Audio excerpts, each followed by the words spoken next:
Pak, kalau numit sayon sumati numit koro ahan pa lamay sing hana ko pa lamay koro sa nasida lepak yang dimanda kawal pamilya ba yawa liklam nasidi dari no hana ko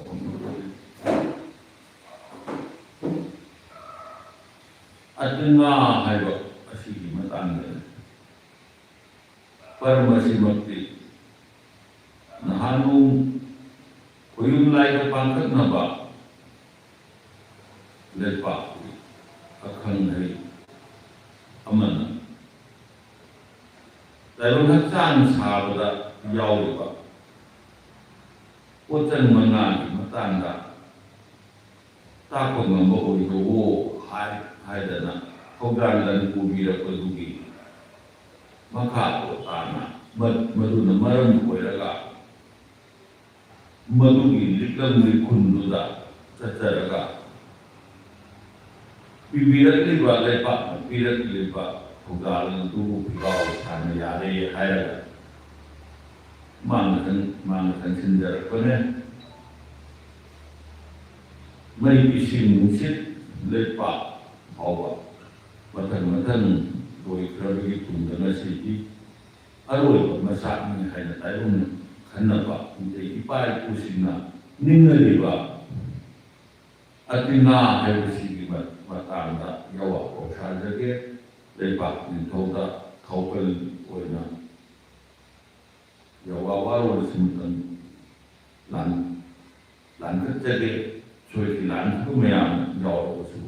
apa tayo ni hayna kalaka magpiramo atina hayba asidi ako mapuman tingliye hayba mo tina hayba ko masigi amuk atau amana atinga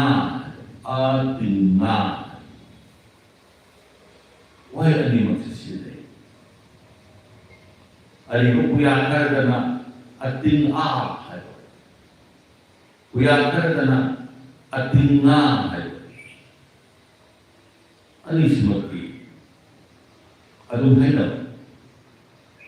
hayna raga ani sigi wahai ani sigi mamin thole ko sigi liklam ni khudi tan kene hayri ko na ko ya ma khang le mamang da sinaya da ning sada tonga samo jang nung dari porpa mapu mati kowe mati ko mapu ada nanti ko ni ane kogoma wahai esi pondok esi masjid buayane karena aku memergi jauh dalam matan dan torpa pondok pun mengerti hukum hai esi hayrakan dari kuno wahai ama hayra komentan hay wahai yaw dana pondok yaw dana ko ina amata nang hay ngambi aduna hay ko sinu ko di kadai da tongi hay haruda ningsha nusit da tongi harmonium gi pada mata ko ina harmonium ko sida 사례가 있고 것이다. 곧 나무 마음들의 동안 그 사례가 투어가지고 곧 공마가 누시 뛰어와 있는 거 이랬더니 건드리는 폭비. 주말도잖아. 깔보는 거 있어. 건드리는 깔보는 거 있고 그다음에는 누시들. 각장이 농대식 때는 애가 농식지들이 하이고 싶어요. 하이고 ꯃꯈꯣꯜꯁꯤꯅꯤ ꯑꯩꯈꯣꯏꯅ ꯑꯍꯥꯟꯕ ꯃꯈꯣꯜꯅꯤ ꯍꯥꯏꯗꯅ ꯂꯧꯔꯤꯕ ꯚꯥꯔꯠꯀꯤ ꯕꯩꯗꯤꯛꯀꯤ ꯑꯣꯏꯕ ꯕꯦꯗꯒꯤ ꯑꯣꯏꯕ ꯑꯋꯥꯡꯕ ꯑꯉꯟꯕ ꯃꯇꯝꯒꯤ ꯋꯥꯈꯜꯗꯁꯨ ꯍꯥꯏꯕ ꯃꯌꯦꯛꯁꯦ ꯑꯁꯤꯒꯤ ꯃꯌꯦꯛꯁꯤ ꯂꯩ ꯈꯔꯅ ꯑꯣꯝ ꯑꯣꯏꯅꯅꯤꯈꯔꯅ ꯍꯥꯏꯕ ꯑꯣꯏꯅꯅꯤ ꯑꯗꯨꯅ ꯑꯁꯤ ꯃꯤꯒꯤ ꯂꯝꯗꯁꯨ ꯑꯇꯣꯞꯄꯗꯁꯨ ꯌꯥꯝꯅ ꯃꯔꯨ ꯑꯣꯏꯅ ꯈꯜꯂꯤ ꯑꯗꯨꯅ ꯃꯤꯇꯩ ꯑꯩꯒꯤ ꯂꯥꯏꯅꯤꯡ ꯂꯥꯏꯁꯣꯟ ꯏꯋꯥꯏ ꯏꯃꯤꯜ ꯂꯥꯛꯄ ꯃꯈꯣꯜ ꯊꯣꯛꯂꯛꯄꯗꯁꯨ ꯍꯥꯏꯕꯁꯤꯅ ꯌꯥꯝ ꯃꯔꯨ ꯑꯣꯏ ꯑꯁꯤꯅ ꯍꯨꯝ ꯍꯥꯏꯕ ꯈꯣꯟꯖꯦꯜꯅ ꯊꯣꯛꯂꯛꯄꯒꯨꯝꯅ ꯍꯥꯏꯕꯁꯤ ꯁꯤꯅ ꯍꯛꯆꯥꯡ ꯃꯅꯨꯡꯗ ꯊꯣꯛꯄ ꯍꯨꯝꯅ ꯇꯥꯏꯕꯪꯗ ꯃꯄꯥꯟꯗ ꯊꯣꯛꯄ ꯁꯤꯅ ꯍꯨꯝ ꯍꯥꯏꯗꯅ ꯏꯪꯕꯁꯤꯅ ꯁꯨꯃꯥꯏꯅ ꯇꯧꯔꯒ ꯑꯩꯈꯣꯏꯒꯤ ꯋꯥꯔꯜꯒꯤ ꯃꯥꯂꯦꯝ ꯑꯁꯤꯒꯤ ꯀꯣꯔꯧ ꯃꯥꯂꯦꯝ ꯄꯨꯝꯅꯃꯛꯁꯦ ꯃꯔꯣꯜ ꯑꯍꯨꯝꯃꯛꯁꯤꯒꯤ ꯃꯁꯤꯒꯤ ꯀ꯭ꯔꯤꯌꯦꯁꯟꯁꯤꯒꯤ ꯁꯦꯝ ꯁꯥꯔꯛꯄꯁꯦ ꯄꯨꯡꯗꯒꯤ ꯁꯥꯕꯅꯤ ꯍꯥꯏꯗꯅ ꯏꯄꯥ ꯏꯄꯨꯅ ꯈꯟꯅꯔꯛꯄ ꯍꯛꯆꯥꯡ ꯅꯨꯡꯗꯒꯤ ꯊꯣꯔꯛꯄꯁꯦ ꯍꯥꯏꯕꯗꯤ ꯑꯣꯏ ꯁꯤꯅ ꯅꯄꯥꯟꯗ ꯊꯣꯔꯛꯑꯦ ꯍꯥꯏꯕꯅꯤ ꯑꯗꯨꯅ ꯉꯁꯥꯏꯒꯤ ꯑꯗꯨ ꯍꯨꯝꯗꯨ ꯑꯅꯤꯒꯤ 하이나 그렇거든. 하이나 그렇거든. 우마. 어음이나 굴러간다. 어음이나 굴러간다. 나오. 지나. 지나. 나처럼 내가 뭐지 그러면. 요래. 아니 뭐지 이 제목을 참나라더라. 하이니 다이버가 우나 비비가 다이버가 우리 있는데. I don't know. They shame never. No shame never. No shame never. I but untuk ibarat ini mampu mana ini. Aduh ni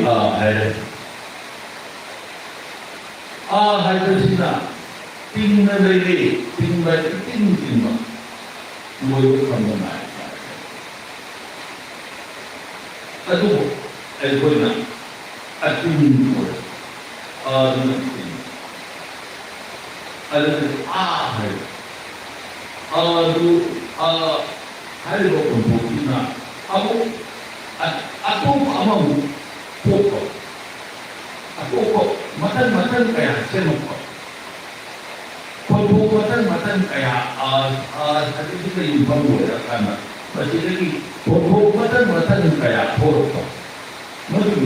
porpori, madu kaya do, adu ni karena hai betul, anirat ko ini hai, jadi anak jadi adopa, sendok adopa, nama creative ko masuk.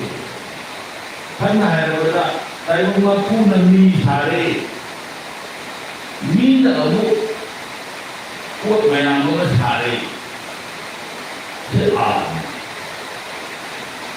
haiba baru masjid maya itu jangan berlaku fikir harapan ekoya dan mampu oleh saya mi oleh ini saya mi di oleh tanda saya mi akan jadi amuk saya mi wakil kuning amuk sini hari harapan ano kaya ekoya invention kaya itu makal kaya itu nak change ada macam kubur teman kita jadi saya pun tidak tahu hai lepas uri upa itu malu oleh tarik berdoa pandi oleh ini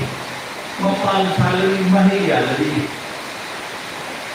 amuk malu oleh muktai mapuntuleri maulileri mapapansari mahiyo pali masih lihat apa proses continuous proses sama juga masih kalimo manusia mana tahu manusia mari anu bukan semak lagi kreatif power ada di jauh ada namanya apa ada di bawah kamu isin dari lainang dari isang dari mati matan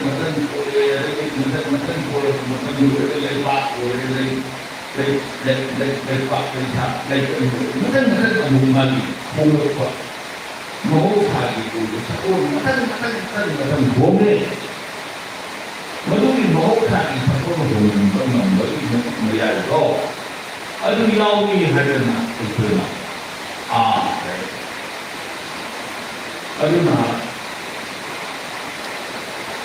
aduh hayu itu jauh berbeda ay kuigi dari hayu masih kuina komentar dengan logo ya bagi hayu menambah at kinuy hayo panasan na uri ba mayami sila di loy ba kambag naida na mapam kundi magkasandok na lady ba taibang koy ba ay nakambag iwang ba da lady ba waro mundon marol ahum makta magi matik mayay sanlan enman ba magpumagi sandok pa do bu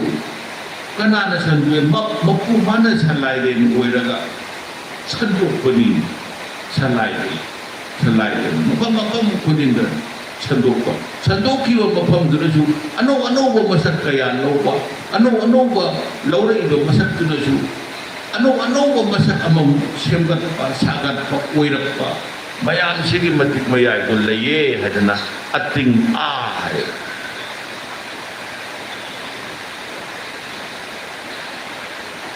pasti kemana nak abu ating aga tinggal bawa di mana re ngade uri ba ay koi gimit na uri ba mapap koro nondon tatta lady ba numit tawan ni sakto iba loy ba kamban naidanan lady ba asida natana lady ba malim dasu lady ba makha dasu lady ba mayam je ngali ba ngatani ngala di uri ni ngagi atopa artha amana mangunda ngaja ba madugi mapana ikoi na hingba numit tawa mi sak thui ba se masigi mapana na ikoi hingba koro wipa aikoi na uini koro ki mapan na taibang na hingi thagi mapan na aikoi na hingi thawa misak ki mapan na aikoi na hingi madu na maram oida na malem leipak asida matang lak liba awon ba kaya napi singgi haure iba mayam je adu kumba singdugi mating lagi hingi aduna masisu atinna oi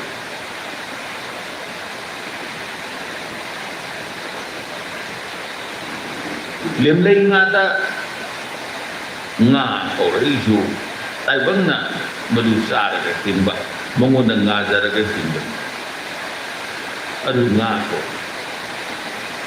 aduh maina beri bani bagi mating beri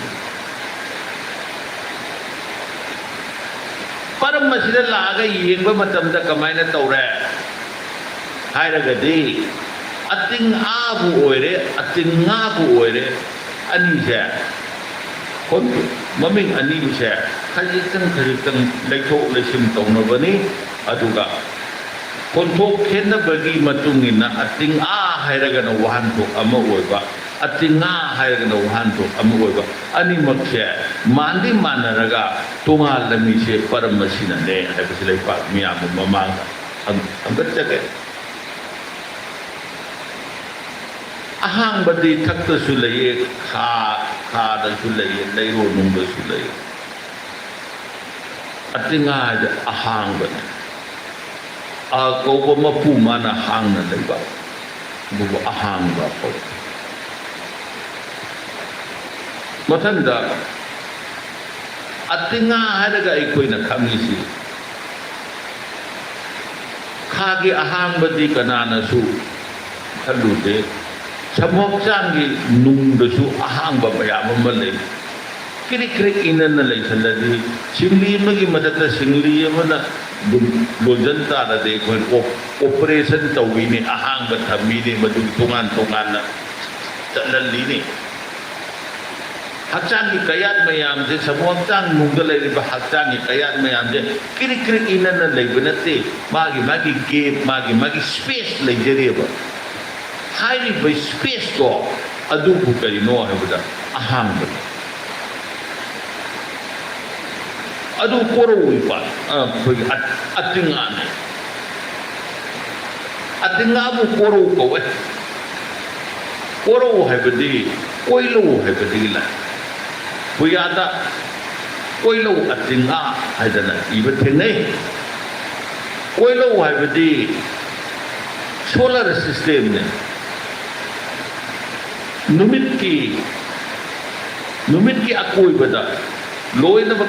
leiriba tha thawan sa leiriba mathang leiriba adagi di planet sing leiriba mayam de masibu mahaki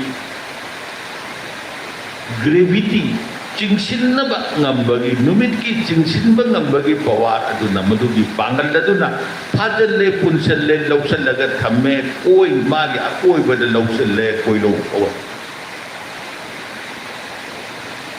aduna madugi koro amana ka haibadi kaino ka amma hina koi lo ni ka na punna leiba lawsan laga punna ta na lei mafam koi lo ka di kanano ka di pakhang ba haibadi kanano mapa mapu masak khang basing adune kanano ipa ipu thak lai oi basing adune lai oi basing ipa ipu na leiba mafam bu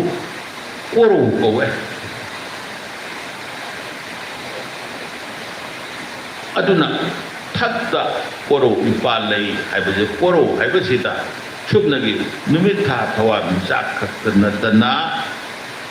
lai oi ba ipa ipu lai kidraba taibang mirakta taibang moina lai badi natraba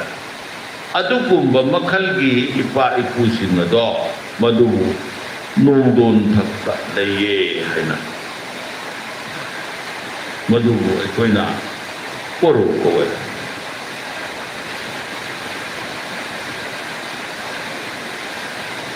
koro hu numadon kowe nong madon nong di matone nong di kanano punsi taibang punsi di matol lomba matamda hatta kaya thawai adu nong di damakta nong madon oye thawan sidaba makayaw na hana chauba ipa na langon ba wang pulen pantau ipana taibang thawai ma bu thawan sidaba manak yaw na pukatle adugi damakta taibang thawai ado taibang de hingam banina mahakti nong ay badi ngasi taibang punsi siya asibu nong magi punsi ne aduna maduki thakta haigat pagi da matolo madi thawan ni saksi da badali ai khoi si taibang na matang laga taibang moi na pure an buju thawan ni saksi da bagi manak na halle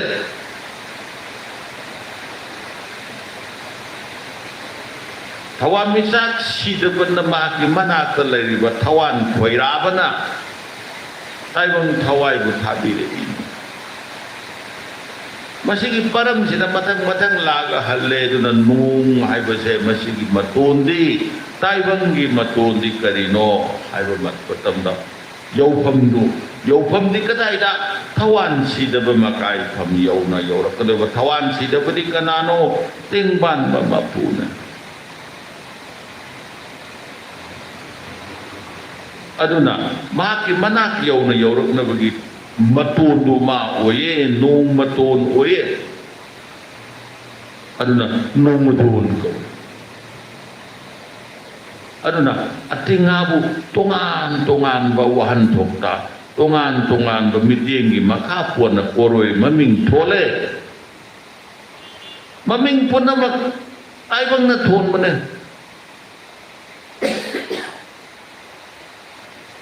thon ba da maming nga do tholak pagi magi philosophical background na makaklay jadi philosophical background ni ay na mayami wanda hanggat aduna haiba philosophical background da interpretation tora kana photo ki finding la ini maming na doi koi na khangani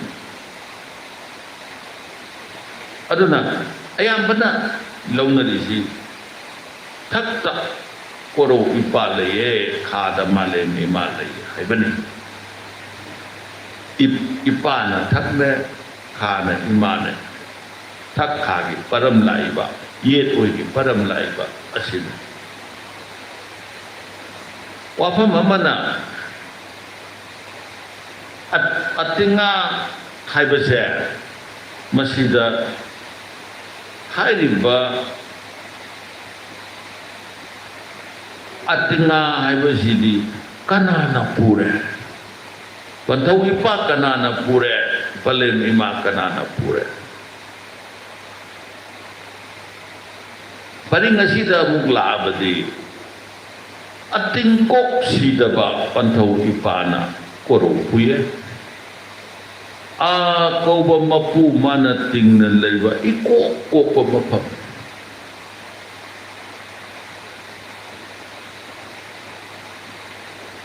iko ko pa mapam duda hange a hang ba oe a kau ba mapu mana hang thame hang dragadi po thamba yadi ni hang ni ba iko ko mafam sida ne numit thambire tha thambire thawa micha matan dai ba pot chei maya matan thambire iko ko mafam sida aduna ahang ba haiba sila kanda matan ba pot thamere aduna atingkok mapu mana atingkok sidaba oina sayon bire lau hairaga hanghandana kokhandana leiraba matungda korohanba nongmit oiba pantau ipa seme malen seme tha seme thawan misak seme matang je ako pun da tham aduna ahang ba ako paduri mapudi kanano habuda atin ko siba naida ba adugu sida ba a kau ba mapu mana ako ko mapamda tingnan laiba atin ko atin ko sida ba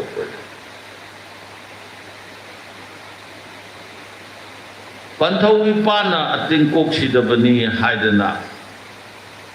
yawa hanggat jarabani na palem ima ama ating kok tat mateng pangba palem ima ama lere palem ima di kanano hada tingkong lima aduna ating kok atinga puriba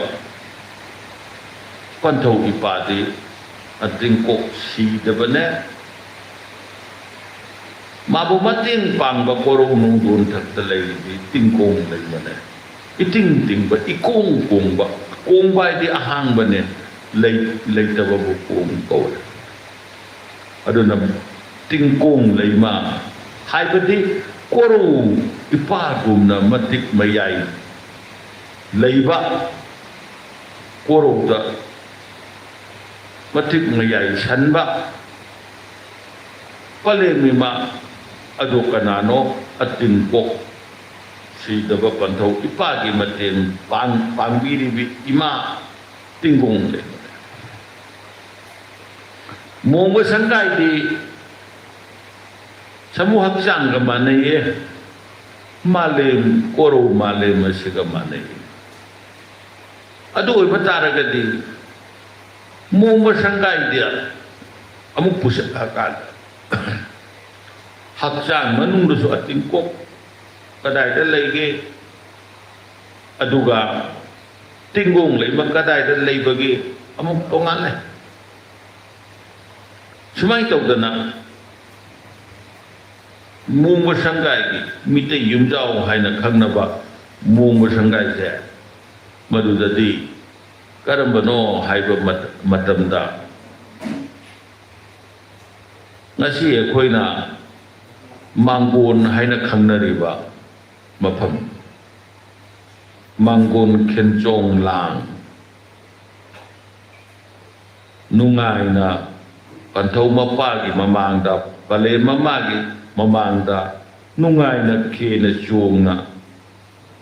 harau yaka tambayaba mapam masama su koi sina adugo kenchong lang ne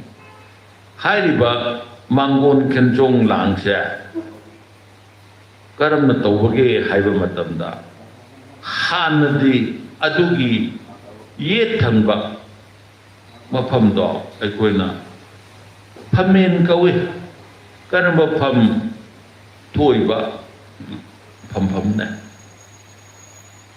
oirom thangba nakanduna mangso kawi hairiba phamen se masidagi sida taibang na matang phambana tungan bani koyung kanana pubage haidi phamen puba pantaude ating koksi daba pantau na puye aduga matanda koina mangso puba palen di kanano tinggong lima palen imana puye aduna magi mangso phamen Airak pada mite yumjau nai narak pada palem pantau ani gi mafam kha na khoiram nei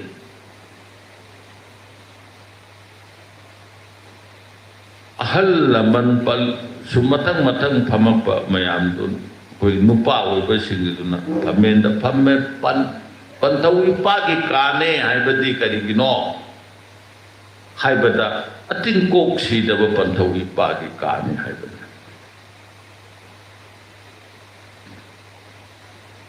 Phamende ating kok si da bagi oire mang sok ti kanagi kano pale mimagi kane haibadi karigino haibada tingkong leima imagi kane haibadi ka haibadi mafam haibani koi ka room dunati pale nangi kada pantau nangi kada haibagi ka haibadi mafam adugi matang param lakpadadi ating kok si daba ating nga puriba karigino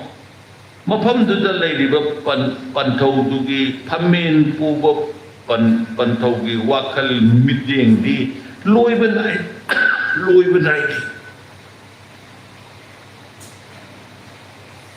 boundary less neng nam khai leiti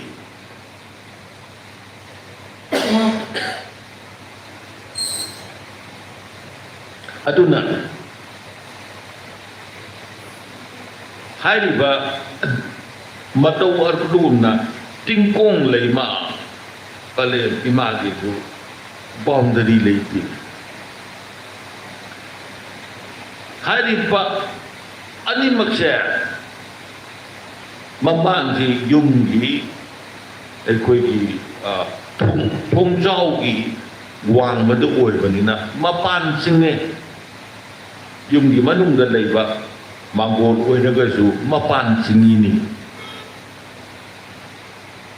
ꯑꯗꯨꯅꯕꯨ ꯇꯉꯥꯏ ꯐꯗꯅ ꯁꯨꯃꯥꯡꯗ ꯇꯧꯕ ꯊꯕꯛꯇꯣ ꯌꯥꯔꯛꯇ꯭ꯔꯗꯤ ꯃꯥꯡꯒꯣꯜꯗ ꯇꯧꯏꯅꯤ ꯅꯣꯡ ꯆꯤꯡ ꯆꯨꯔꯛꯇꯅ ꯏꯁꯤꯡ ꯏꯆꯥꯎ ꯂꯥꯛꯑꯗꯤ ꯑꯗꯨꯅ ꯃꯄꯥꯟ ꯆꯤꯡꯉꯦ ꯑꯗꯨꯅ ꯑꯇꯤꯡꯀꯣꯛ ꯁꯤꯗꯕ ꯄꯟꯊꯧ ꯏꯄꯥꯒ ꯇꯤꯡꯒꯣꯡ ꯂꯩꯃ ꯄꯂꯦꯝ ꯏꯃꯥꯒꯅ ꯑꯇꯤꯡꯉꯥ ꯄꯨꯏ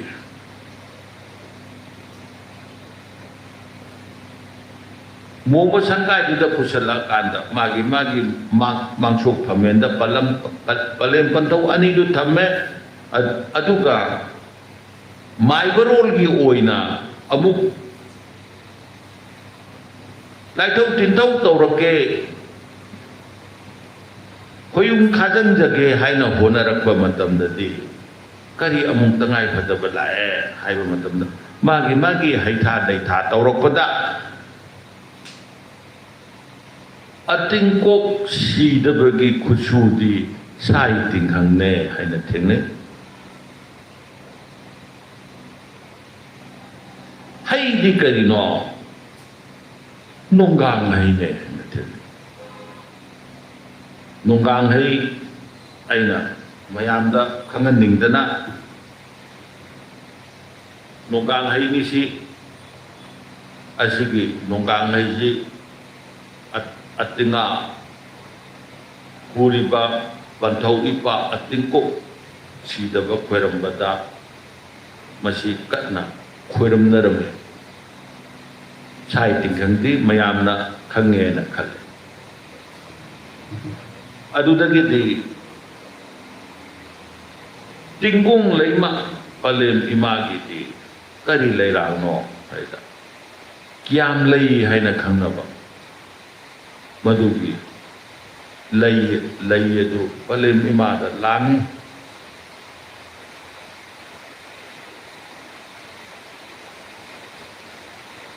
ꯑꯗꯨꯒ ꯈꯨꯠꯁꯨꯗꯤ ꯀꯔꯤ ꯑꯣꯏꯒꯦ ꯍꯥꯏꯔ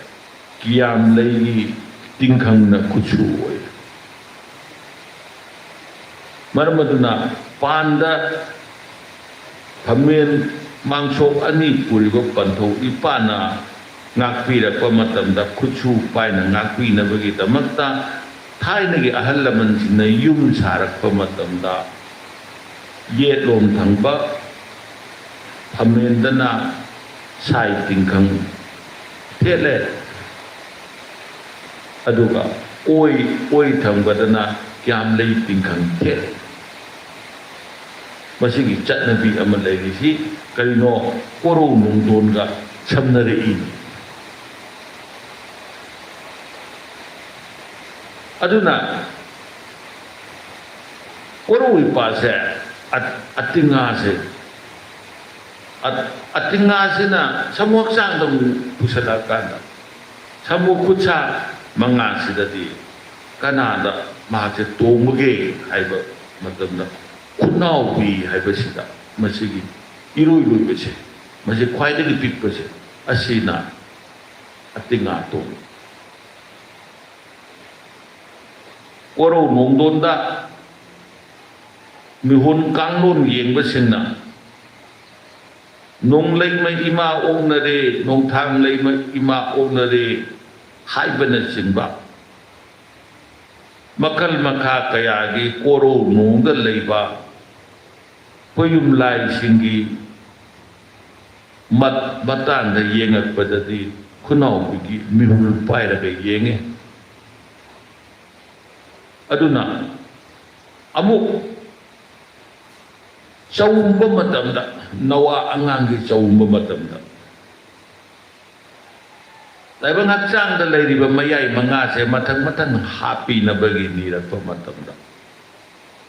ꯏꯔꯣꯏ ꯈꯨꯠꯁꯥ ꯃꯔꯤꯁꯤꯒꯤ ꯃꯩ ꯏꯁꯤꯡ ꯅꯨꯡꯁꯤꯠ ꯂꯩꯄꯥꯛ ꯐꯥꯎꯕꯒꯤ ꯇꯔꯥ ꯆꯥꯌꯤꯟ ꯇꯝꯕ ꯂꯣꯏꯔꯕ ꯇꯨꯡꯗ ꯃꯉꯥ ꯁꯨꯕ ꯃꯁꯤꯒꯤ ꯃꯇꯤꯛ ꯃꯌꯥꯏ ꯑꯗꯨ ꯍꯥꯞꯄꯤꯌꯨ haidana koro ipagi matik miyai hapiyu haidana nirakpadadi kutpina kunau kusida sing sak dune adu ising dune madu thenga kana nawa angang dugi mayada mamam kukuku haidana insilli adugi matam madu illiduna karigino taibang haksang nungda ahang balai taba yadi podam ka podam ka ay sai ding sing jaba lonjan singli lonjan na ba yadi ba sumaina tawdana akogi heart ka lungs ka laiba liver sing giep amam loibang masi loina haksang na yaw daw na pulang ama matang lolaga thamba yadi ba amaga madugi gap mayam so matang thambagi matau taiduna potham pham saba harise kaino hada gap leiba amagi masak su thon ba amagi masak su thon ba ruga amanna amagi pawar matik mayai do phajan pun sandaba matik mayai do pudokan do karigi madu masagi lailiba pot sing mar space thambagine aduna taibang haksang nungda su space tangai pade moba sangkai nungda su space tangai pade aduga ahang dul tangai pade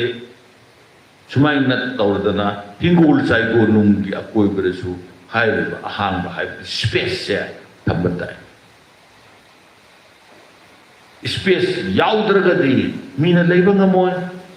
ay bangju hingba ngamoy hingul sai go nung dasu inna dana leidana space amta leida taragadi mi leihom kamoy hingba ngamoy aduna space sigi importance masih madu tangai phadaba maru oibado madu khanna aikoina mai ising nungsit leipak atinga ai potche awum si taibang haksangda yaw haidana khanna ba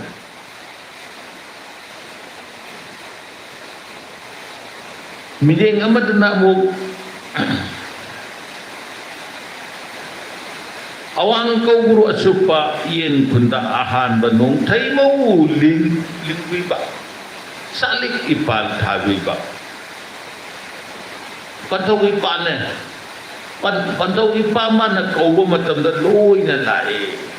phuyum lai puna maklak ta ba yade lai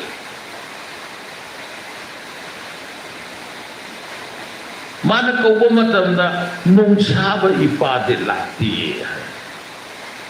karigino madi koru nungu sadna laye nung sawa kare thakta laiba makal makha kayagi thoriba malem da ano ba pot tholak banate koru nung donda su ano ba thuini ai koina khanda u da mafamda tungan ba ano ba planet nauna semakpa hanigi aribudu mangiba thawan misak kaya anuba thawan misak kaya planet kaya matang thorakpa kaya ai koina lei madi koru nungda saragan lei nung sa ma boy koina kauruta di mathau lep tabani aduna khangdabanina kadaida kari sarige anuba kari thuige anuba thawan misak ama kadaida polakpage karaba thawan misak ama loi kibage ekoi khangdeba khangdabanina kauplu ipana kaubada lakte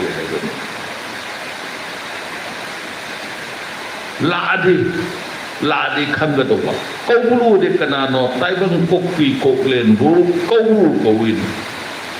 kau ba mapu mana wang na laye awang kawe lek kalak pa na aduna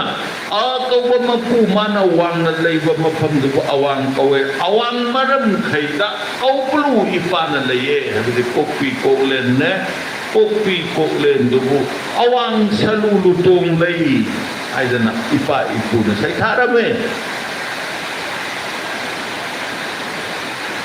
marmadana asigumba awang kobulutong lay ase masigi lu masigi laway luton masika taina dana lay ba luga wai dana luna waina dana lay ba kanaka koro ipaka waina ba samnari jekai nano luwai ne luwai dagi lawai na sina koro si kadai dagi haure hadi taibang hakjang lawai dagi hek lekhat kada koro hokre loy bo khamban na itre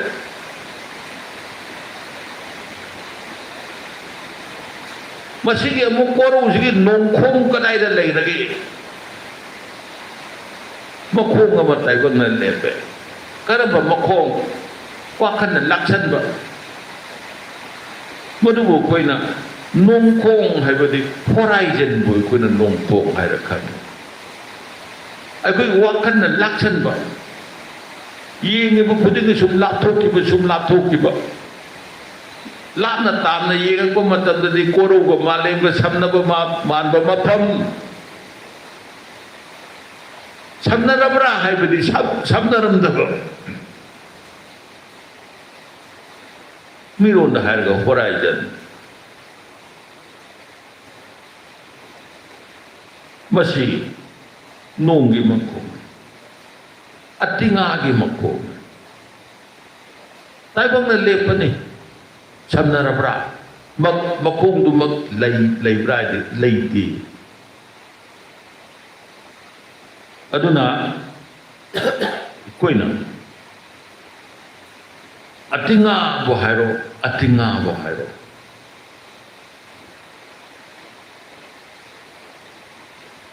panthau ipa kuram jagi haidi mana kon ba mafam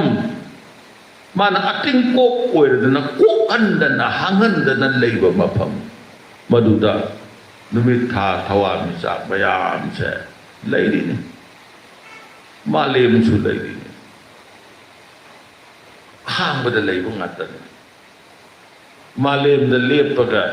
yengak padadi thakta atinga lei hai bani adubu ai koina pulap sioina solar system se oiro se ting pan ba ting na pal ba masu ting pan bagi mapu ting na pan ba ting pan bagi mapu oi ba mahaki mafam da di makha da su ahang balai mathak da su ahang balai male masik ahang basi mathak da lai ni haiba natte universe asida makha da su ahang bathing na bi ga nakan da su ahang bathing art ki male masik mathak da su makha da su ahang ba ga ahang basi bu kadai da loi ram ga da gi hai ba ngamde aduna loinai khamnai de ahang bositi oro ipadi atinga ipadi loinai khamnai de adu nungi damakta sagai salai punamaki koyum mathau tauba koyum mathau taubi amai bigi cari pijolda mapal nai dia koyum masak laure ini angu basele ini masutare natilakanda angu oye salai tare ki mathau taupada amada taurusu yaba amada taurusu yaba adu gidamakta amai bidi koyum mathau tawe koyum mapau pie amai bisu koyum mathau tawe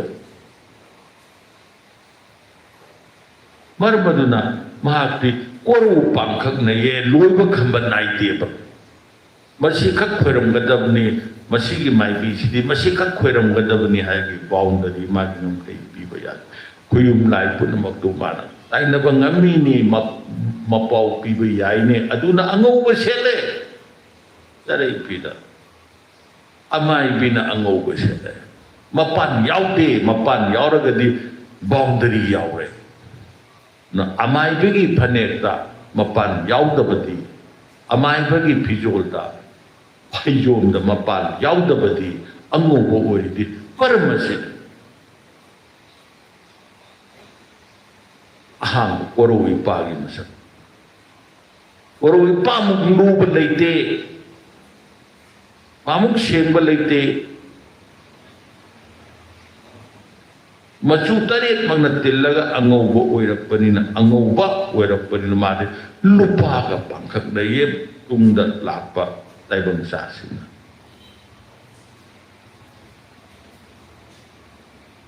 liklagumna liklagi arangado adugumna made pangkak naye aduna koro takta leiba pantau ipa ahangba atinga iba mabu sana konyai lupa konyai tharak pematamda takta leiriba atinga da leiriba koro ipado adubu sai tharak pematamda koro nonglumpan angobana senga yaiga tha aidana sai thabane malem imagi tharak pematamdana malem leis koro nunglupan angobana senga yaiga tha malem leisna tarang bina sana yaiga tharabane haina sai thabadi paramasigi aduna panthau ipagi matik mayai di karino ngakpi bane senbi bane ai khoi ji koro ipana maram oidana ayuk nungthil khaibi bane numidang naibi bane amam mangan khaibi bane koro hanbai pagi matik mayai do leiramdragadi tha tarani thoi khaidokdana aikoina thammiba umbi kalen naiba nairamoi taibangda ayingba phaholiba asaba phaholiba mayamse koro hanba ipana leiriba atinga haibase masigi matik mayai aduna ipagi maramdadi sai thabada loiba nairoye taibang yupa londa pusalazu pantau ipagi masakne ngakpi senbi bane yekna ba kaya dagi aki akhang kaya dagi kanbi badi panthau ipane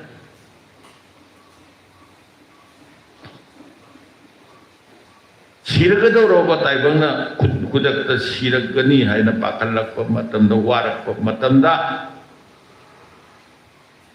kanbi gadabasu panthau ipane taibang moiba macha masu singna lamhen tumhen lakpa matamda warakwa tembi gadabasu panthau ipane aduna haiba mayam si karino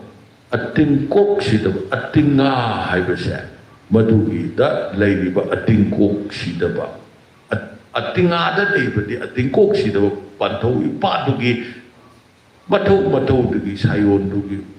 mamin matang hongbane parang ngasi khangna khoyum leitai na narakpu laili laisat khamba pagi param pugi puram matang lakpa matamda haiba pot singsi naina rakpa matam tai pagi maramdadi sai thabagi loiba naidi aingondagi kaisu khangjadraba aina hangatjariba yawasidi cheng atekpa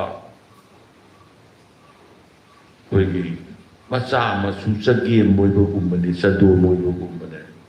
hena khangbiba leipak leiri angam mathau sing leiri mai chau ipu mai chau sing leiri makoina khangiba atinga ipagi maramda khangiba dugi aina samada ama yoba nate 1% yoba nate leipak sawi akhang hei yami ipagi maramda leipakta tigat piyo haidana punem jai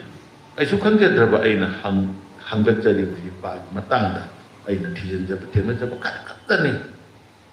asoiba aranba yaupa mayam pumnamak to yumlai ka pangkhaknaba leipak miyam ngakpiyu haibase haijaraga matangna sida ngasibi oirati khairase ai haya ayo